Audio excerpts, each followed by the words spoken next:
Okay, let's dive into this. This is the incredible story of how 9 misfits from the middle of Iowa channeled a whole lot of pain into a completely new kind of metal and somehow took over the entire world. It's a story about raw ambition, truly visceral music, and yeah, the devastating price of fame. To really get Slipknot, you first have to understand the world that forged their frontman, the one and only Corey Taylor. Growing up in Waterloo, Iowa, well, let's just say it was a place with very limited options. In that reality, it would later become the fuel for some of the most cathartic and aggressive music of a generation. But before Corey Taylor was even in the picture, the seeds of Slipknot were already being planted in the super chaotic metal scene of Des Moines. And this wasn't a band that just popped up overnight. No way. It was a brutal evolution, kind of like survival of the fittest.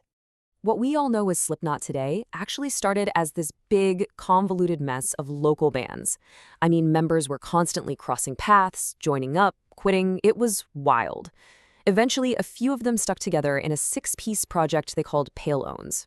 That name wouldn't last long, though. They'd soon change it to Slipknot, which was actually inspired by one of their own songs. From the very beginning, their whole identity was tied to those iconic masks. The official story, the one they've stuck to for decades, is that the masks were about getting rid of ego. The idea was to become this nameless, faceless force and just let the pure, unfiltered art do all the talking. But let's be real for a second. Was it just about the art? I mean, while the band's intention was one thing, you can't deny that the masks were also a masterful marketing tool. In a scene that was getting pretty crowded, they created this unforgettable brand that made Slipknot stand out before you even heard a single note.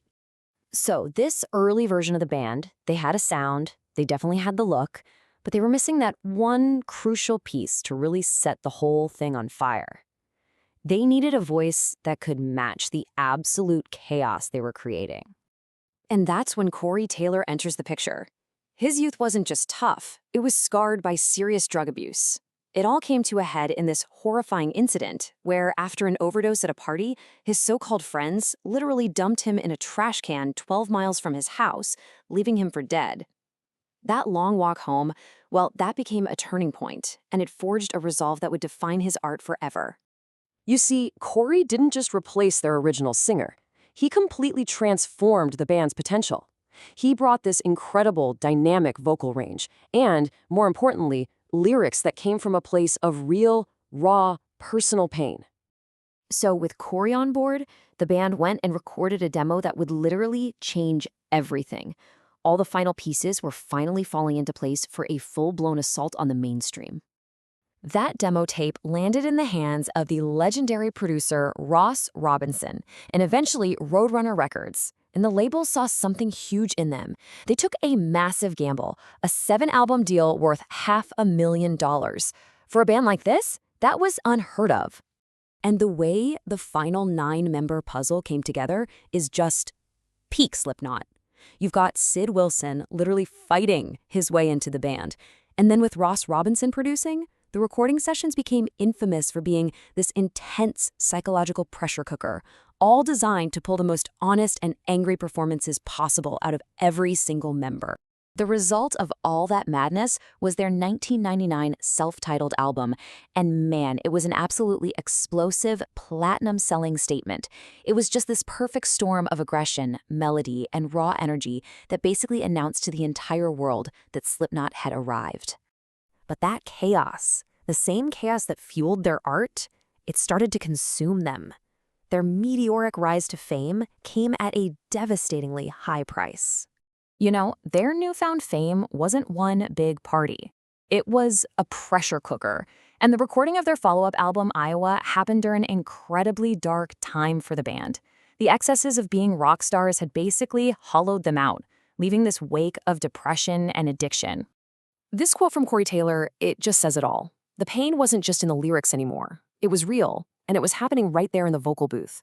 He pushed himself to this dark, dangerous place just to capture the album's suffocating rage. He was literally pouring his pain into the music.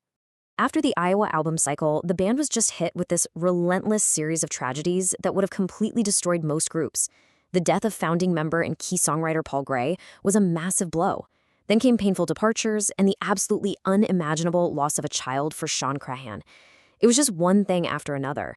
And on top of all their internal struggles, they were facing this storm of external controversies. They were being falsely linked to violent crimes, they had near fatal accidents happen right on stage, and then the absolute tragedy of fan deaths at their shows. The pressure was just relentless, and it was coming at them from all sides. So, after all of that, what is Slipknot's true legacy? It's not just masks, and it's not just the aggression. It's a testament to pure endurance. It's the story of 9 people from the middle of nowhere who figured out how to turn their pain into this powerful, cathartic art form. And somehow, against all the odds, they survived to tell the tale.